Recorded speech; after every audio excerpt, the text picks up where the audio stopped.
Quel est votre parcours en quelques mots? Alors, moi je suis issu de l'aéronautique, j'ai fait toute ma carrière dans l'aéronautique.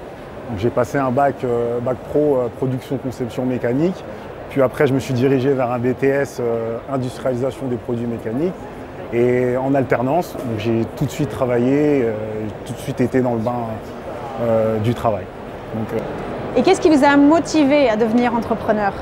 Alors moi j'ai toujours voulu entreprendre, enfin, depuis tout jeune. Et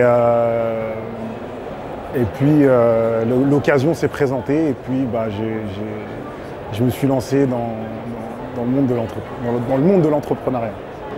Et pourquoi avec ce réseau? Alors moi j'ai connu ce réseau par le biais d'un ami qui lui était un des premiers franchisés en Île-de-France. Donc post-Covid, après Covid, il y avait une période où c'était un petit peu calme pour tout le monde, où tout le monde faisait de l'activité partielle.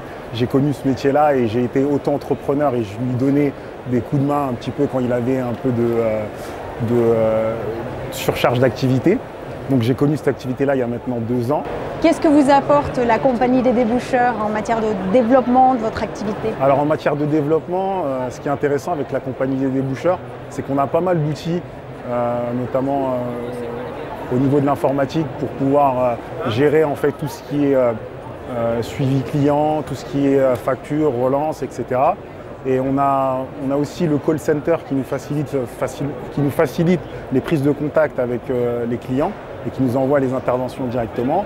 Donc c'est tout ce qui est vraiment partie outils technique qui est très intéressant avec le réseau de franchise.